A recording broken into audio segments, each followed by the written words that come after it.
And now, Lifestyles Unlimited presents the Real Estate Investor Radio Show. Over the next hour, we unfold your map to financial freedom. You'll learn how to retire through investing in single-family and multifamily real estate. You'll learn how to create cash flow and build wealth so you can have the time and money to live the lifestyle you want. Hello and welcome to the show. This is Andy Webb with Lifestyles Unlimited.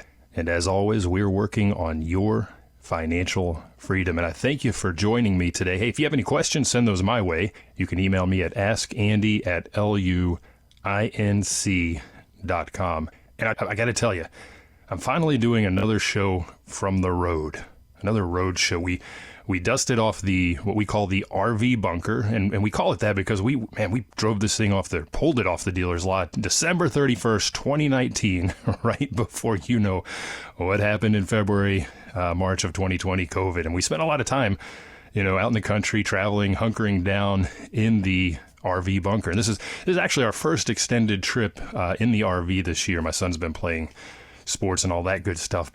Great learning for him, great experiences as a family, seeing the country. And this is simply how my wife and I, how we express our financial freedom. And you get to financial freedom, let me define that for you, when you build and create enough passive income from your investments, right? You're putting your money to work for you rather than working for your money, so that you no longer have to work a job, a job. Anyhow, so where am I? Roadshow today. I'm coming to you from Omaha, Nebraska. And I'll tell you, it was a slow drive up with some nice stays, some pleasant places in Kansas. And it's funny because each stop, you talk with your fellow campers at the RV parks or wherever you are, and where are you from? Yeah, we're up from Dallas, Fort Worth. Okay, cool. Where are you? Texas, right? Where are you headed? Oh, we're going to Omaha, Nebraska. And then they just give you this dumbfounded look. Why on earth are you going to Nebraska? We actually lived here about 2 decades ago for a number of years, and Omaha is a wonderful city. Is this a good place to invest?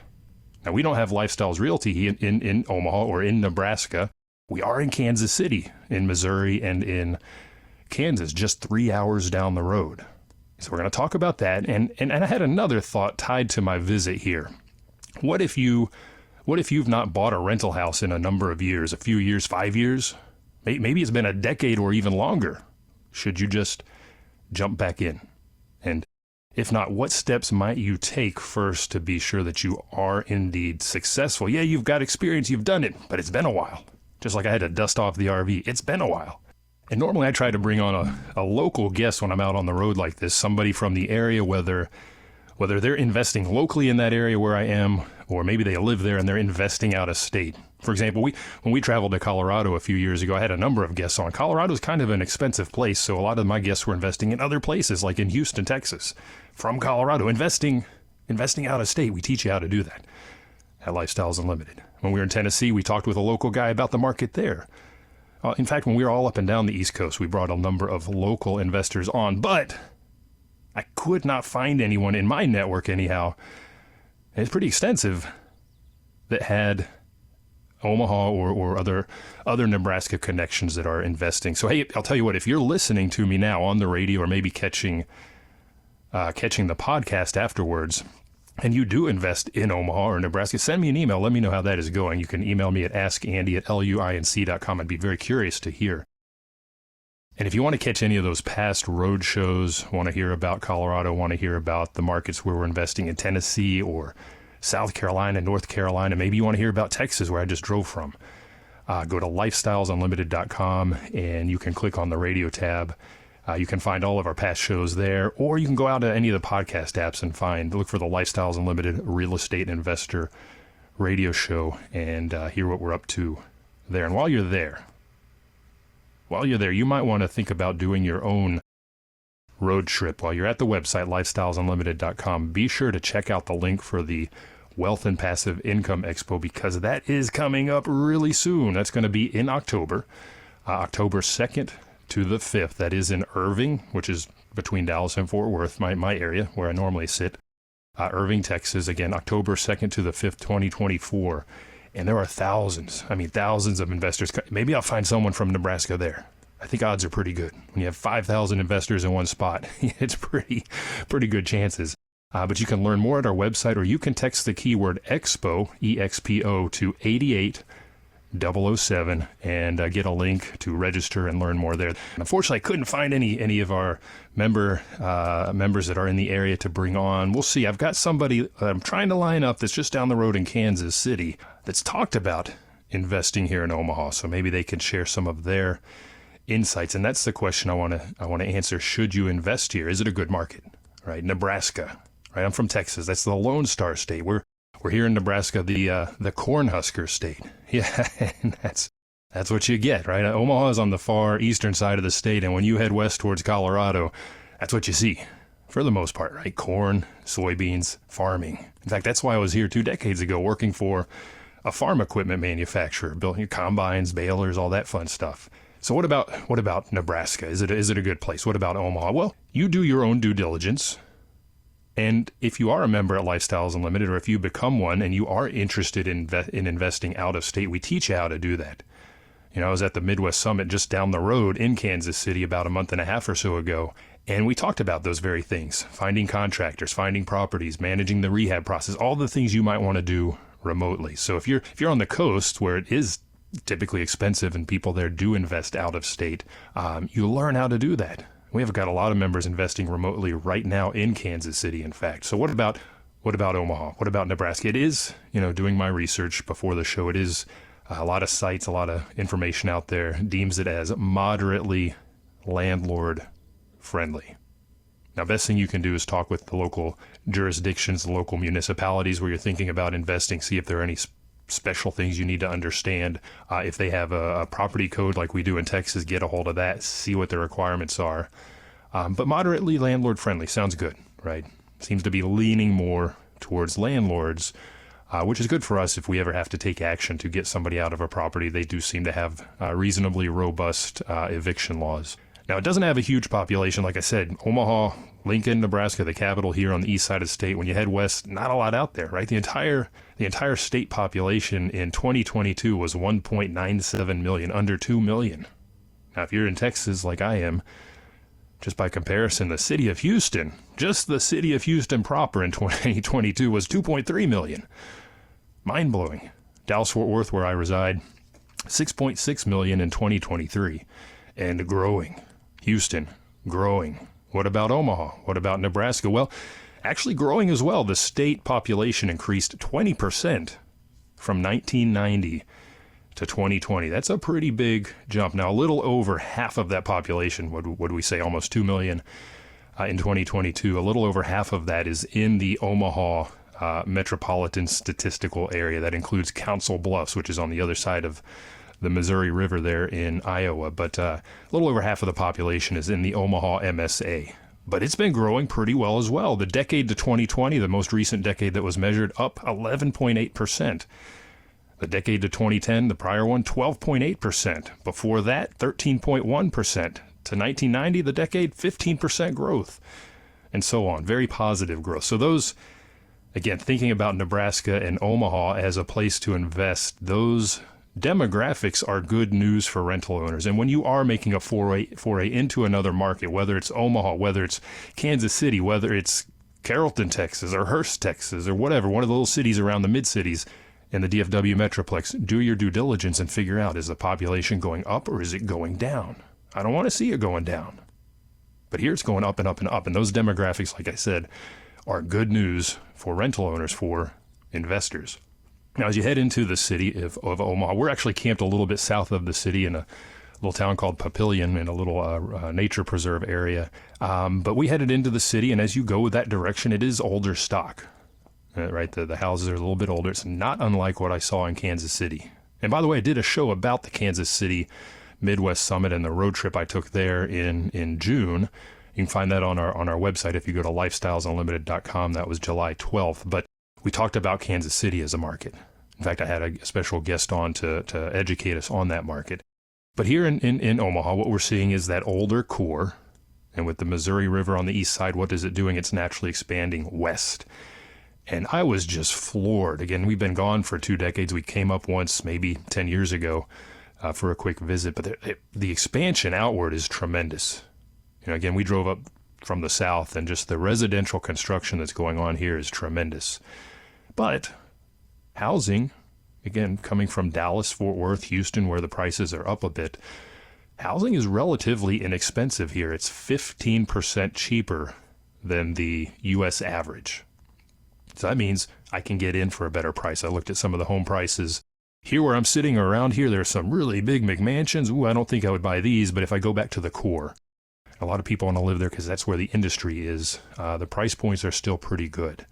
Cost of living here, 7% lower than the national average. So that's going to that's probably one of the drivers of those demographic shifts. It's a cost of living is very friendly to the family. And there are a lot of good industries and employers represented here. Just industry-wise, obviously with the Corn Belt here, the soy, you've heard of Omaha Steaks, right? A lot of food processing, a lot of beef handling, things in that nature. Insurance, very big industry here. Banking and finance, you may not know that, but Omaha is a hub for banking and finance and transportation. A lot of rail lines go through here. So there's a good diverse base from the industry perspective. And then when I think about employers, well, you've probably heard of the Oracle of Omaha, Warren Buffett, right?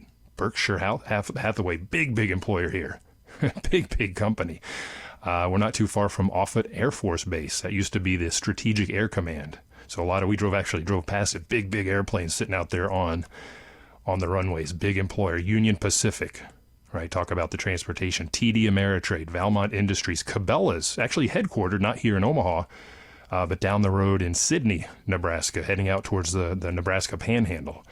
A number of manufacturers. My wife, when we were here, she worked for ConAgra, again, thinking about food products, and the list goes on. So there's a lot of good industry, a good diversity of industry here, and a very good employment base. So again, I'm just thinking about demographics. I'm thinking about what people do. Is this a good place? If I put a house on the market, am I going to be able to collect the rent?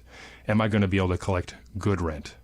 Well, the median household income is around $70,000, a little bit north of $70,000. So yeah, sounds good. So should you invest here? I don't know. Sounds like some pretty good demographics, income base, and so on to me.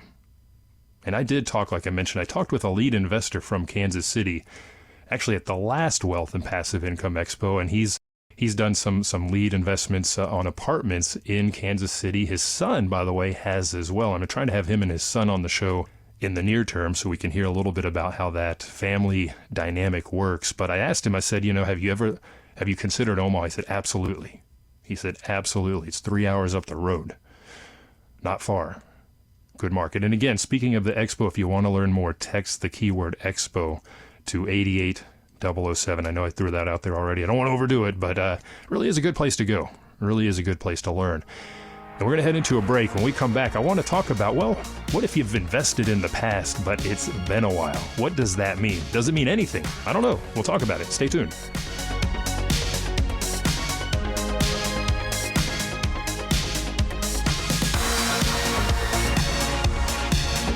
Lifestyles Unlimited's Real Estate Investor Radio Show returns in a moment. Got questions? Go to lifestylesunlimited.com. Tired of living the life of quiet desperation? Want to retire but can't save fast enough? Let Dale Walmsley and the team at Lifestyles Unlimited show you how. I'm here to tell you, you got to take action now. You got 1 year, and at the end of 1 year, it's going to be just as crazy as it was. Change your roadmap. Change your life. So unlike when you go to retire and you think you have a pile of money and you're going to live off that pile of money and your goal becomes die before you run out of money, right? Use real estate to create passive income. Our goal here is just go out there and create the income stream. We don't care how big the pile is. That's irrelevant to us. Create the income stream we can live on, and then every year continue to build that wealth. Build wealth. You should be able to increase your income every year for the rest of your life. I have since I was 34 years old. Get educated now at Lifestyles Unlimited. Text the word radio to 88007. That's radio to 88007. Join for $297, a 60% savings off the regular price. Text radio to 88007.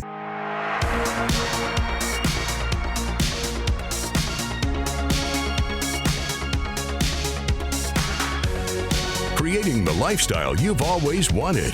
You're hearing Lifestyles Unlimited's Real Estate Investor Radio Show. Welcome back to the show. I'm your host, Andy Webb, and I thank you for tuning in today. I've mentioned this already. I'm coming to you from Omaha, Nebraska. Come back up here.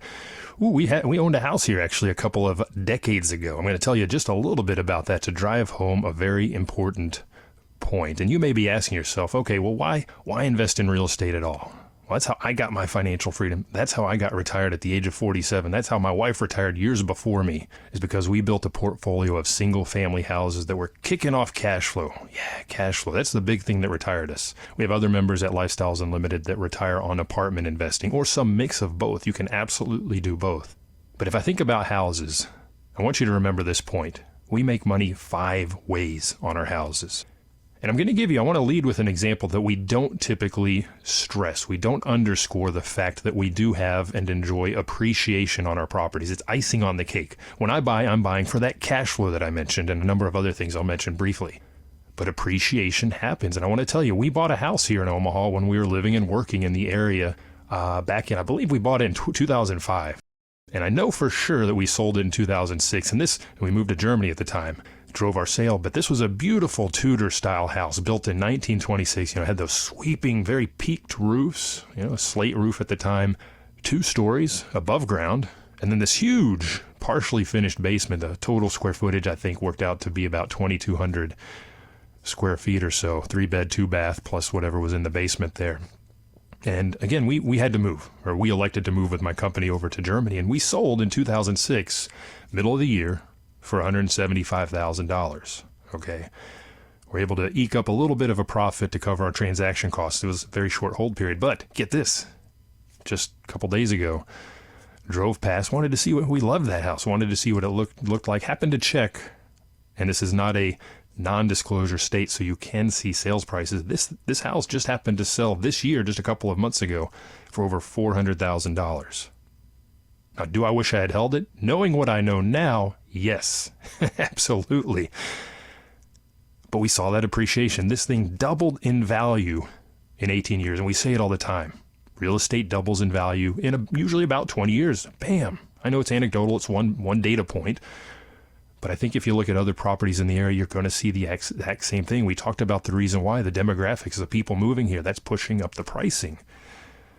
But appreciation is just one of the ways that we make money, right? That goes back to the demographic growth here, but there's more to it. There's that cash flow, because I'm going to rent it, gross rent, pay my principal interest, right? My mortgage, my taxes, my insurance, and my net profit is my cash flow. But there's more, because when I buy right, and I don't buy a retail rent-ready house typically. I have, but typically we don't. We're buying houses that need work, and through the renovation process, we capture equity, and that can be a very large number right now. If I have time towards the end of the show, I'll bring you an example. And then over the hold period, right, we have somebody in place, they're paying the rent, they're paying the mortgage, and I have equity buildup. And then there are tax advantages on top. That's just with our houses. There's an additional way with apartments, not going to get into that today, but there are 5 ways we make money in our single family houses. That's why we do that. That's why we invest in these. But what if you have not invested in a while? Well, maybe that's a problem. I don't know. That brings me to Nebraska. I mentioned that I made my first skydive here 20 years ago. And we decided to come up here in the middle of the summer. And it's actually kind of hot up here in the summer. For one big reason. The Sport Parachute Club, Lincoln Sport Parachute Club, where we made that first skydive, they have what's called a boogie every year in the summertime. And a boogie is basically a big skydiver party. Right? This is a little drop zone, little club. They typically fly Cessna 182s, small aircraft go to 10,000 feet, and at a boogie, they bring in special aircraft, bigger aircraft. In fact, there's one airplane coming up from Skydive, Arizona. Big old Cessna, a de Havilland Twin Otter. Huge plane, takes a lot of jumpers, goes much higher. Lots of fun, lots of special jumps, etc. But here's the problem. Although I started jumping 20 years ago, I had not made a skydive in almost 2 years, my wife and I both. We just got traveling in the RV, doing other things with our son. That's okay. So I was not current. I had not made a jump. With my license, if you don't make a jump every 6 months, you lose that currency. So in order to be ready to jump at the boogie, I needed to become current again. And what does that mean? Well, first and foremost, education. I had to do a recurrency refresher course. right? What does that look like? It was an hour or so, maybe longer. Remembering things like malfunctions. What do I do with my main parachute when I try to open it? What if it has a problem? Do I cut it away and open the reserve parachute? Do I go straight to the reserve parachute? I mean, you're falling 120 miles an hour. Every second lost is several hundred feet of altitude with the ground rushing ever closer. So you need to know how to make a quick decision, right? So important to refresh that flight patterns, aircraft safety, doing gear checks, safety checks, etc., all that stuff. And then I had to go and do a jump together with a United States Parachute Association instructor. This was a student level jump. I've got over 1,600 jumps. Sounds like a lot. It's not many, but over 20 years. But, little basic maneuvers show that I'm stable in the air, that I have altitude awareness, checking my altimeter in between each move, right? Deploy the parachute at the correct altitude. And after that jump, I'm current. And of course, I passed the jump and everything else. It is like riding a bike. But I took the steps necessary to make sure I'm operating in a safe way after a considerable break. That's becoming current. Okay. What about real estate? What if you've not invested in a while? Are you current? The same thing applies. If you've not invested in 2 years, 5 years, 10 years, or at all, maybe you've never invested in a rental property at all. But let's say for those that have, let's say it's been a decade since you bought and renovated your last property. Well, you need to be careful, right? Just like I need to remember how malfunctions under a parachute work and refresh all those things that I maybe hadn't thought about in a couple of years. You need to refresh your knowledge. In fact, you may be operating under old information, old market knowledge. Markets shift in real estate. They shift all the time.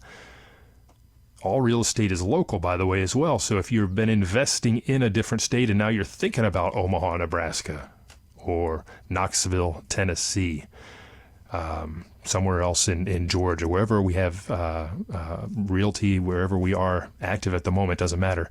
You got to get that market knowledge. They're going to shift. They're going to move. So are you in tune with the house? The pricing of houses now. Whether it's the market value once it's fixed up, we call that the after repair value, the ARV, or the price to buy that asset. What's a good normal price to buy a junker, a fixer-upper? When I started buying back in 2012, boy, we bought a house, $60K. I could not buy that same house today in the condition it was then for $60K. It'd be more than double. I'd probably be paying $120. This is in the Dallas-Fort Worth area. So how has that shifted? You need to know, because you may pass on actually very good investment opportunities because you're operating under old knowledge. And how have rents changed? And I'll tell you, everywhere across the nation, up and up and up.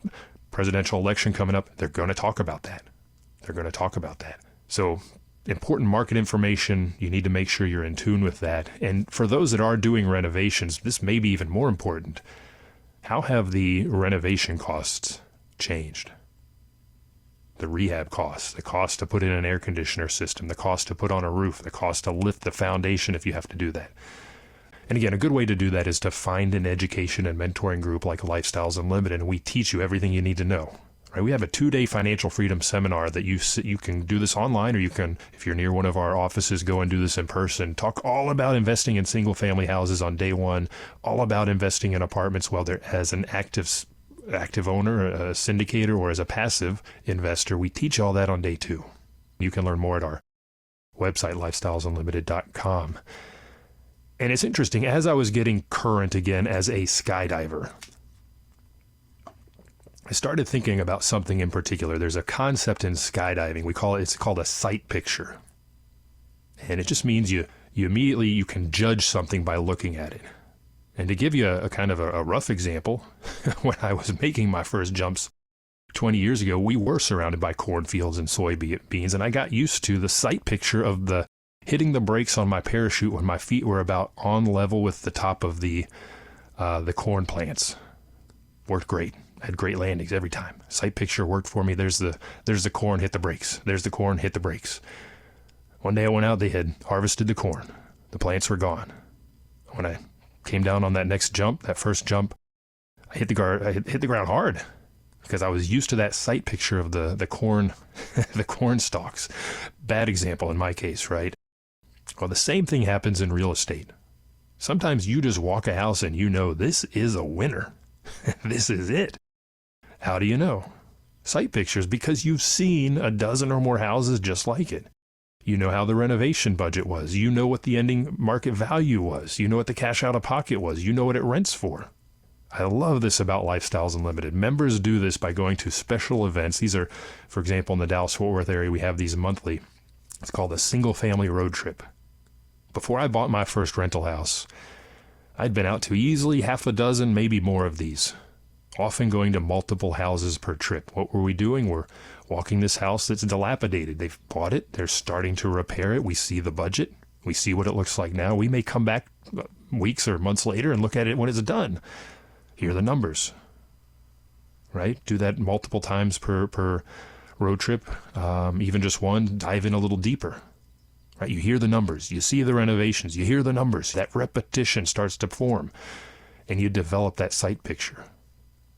And I can remember thinking about that house I mentioned, buying a house for $60K. That house was one of these. My wife and I, we drove down there. This was south of Dallas. Got the lead from one of the Lifestyles Unlimited Lifestyles Realty team, and walked into the house, right? Realtor was with us and just knew immediately, just a quick walk around, bam, this was our fifth house, by the way. This matches the one I did before, and the one I did before that, and the one I did before that. We could see it. The picture was there.